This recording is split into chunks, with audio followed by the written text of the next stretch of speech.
Բարի ուշ երեկո հարգելի հայրենակիցներ, ես էլ ձեր նման տասնյակ հազար մեր հայրենակիցների նման ոչ միայն ուշ եմ քնում,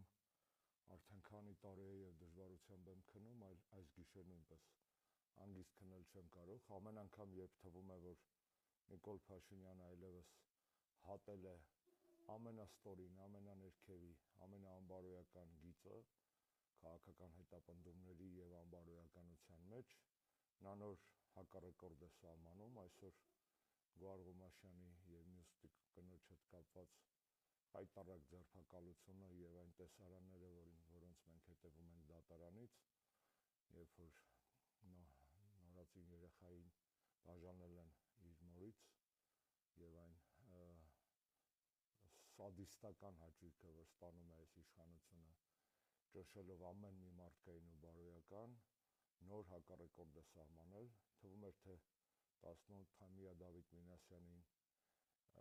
սրիկայաբար ձերբակալելուց, հիվանդ վիճակում շաբաթներ անազատության մեջ պահելուց հետո ոչինչ մեզ զարմացնել չի կարող, ահա արի ու տես, որ Նիկոլը էլ ավելի մեծ սրիկայությունների է պատրաստ, այս անգամ հարվածելով մայր եւ երեխա հարաբերություններին, խոսել ընտրակաշառքի մասին զավեշտ է, այն ինչ որ մենք տեսել ենք այս տարիների ընթացքում, թե ոնց են սարքվում գործեր, ձայնագրություններ, ոնց է ձևվում օրենսդրական դաշտը, ոնց են այդ օրենքները կիրառվում ընտրողաբար, երբ որ ԿՊ-ն բացահայտ, ափաշկերա պետական բյուջեի հաշվին կաշառքներ են նախընտրական բաժանում եւ խոստանում էր քաղաքացիներին ու մնում է անպատիժ, իսկ բարեգործական ծրագրերը ինչ է թե արվում են քաղաքական այլ դերակատարների կողմից շատ արագ քրեականացվում են, այս պարագայում ոչնչից զարմանալ չի կարելի եւ նորից կրկնեմ, այն ինչ որ մենք տեսել ենք այս տարիների ընթացքում, թե ոնց են թխվում, սարքվում նման գործերը, թե ոնց է Նիկոլը ընտրողաբար կիրառում իր իսկ հորինած մոգնած օրենսդրությունը, որևէ կասկած չեն թողում, որ Գոհարը եւ իր ընկերուհին, գործընկերուհին անմեղ են, իսկ այն ինչ որ Նիկոլը անում է այսօր,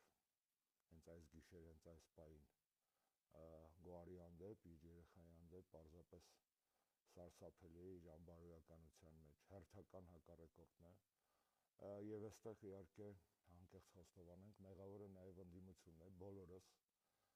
բոլորս ներքաղաքական պայքարի մեջ եւ հատկապես առաջատար ուժերը մոռացել էին քաղբանտարկյալների գոյության մասին, քաղբանտարկյալների խնդրի կարևորության մասին,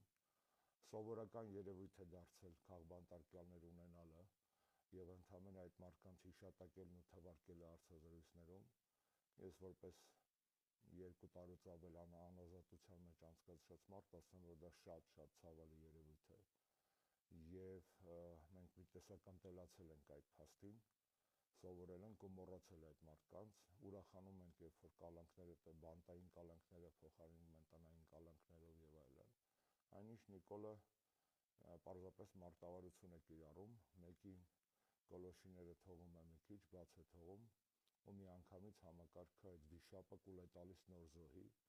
այդպես էլ եղավ այսօր Դավիթին մի քանի երկու շաբաթ անազատության մեջ պահելուց հետո թողեցին տուն, բայց նորից մեղադրյալի կարգավիճակով ուզում եմ հիշեցնեմ ու միանգամից հրեշը նոր զոհեր է ուզում, նման գործելավոճը շարունակվելու է եվրոպական քաղաքական համայնքի հավաքից առաջ մի քիչ ավելի թույլ, իսկ հետո շատ ավելի ուժգին, դրա համար ես կրկնում եմ հանրապետականի մեր առաջարկը, որի վրա մենք աշխատում ենք, ունենք արդեն նախագիծ, պլան,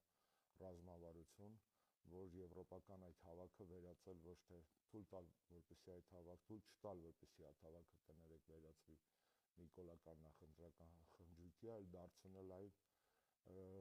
մղձավանջ բոլոր նիկոլական սպոնսորների եւ Նիկոլի համար բարձրաձայնելով Հայաստանում իրական խայտառակ վիճակի մասին տվյալները եւ ողջ ճշմարտությունը, ազատություն Գոհարին, ազատություն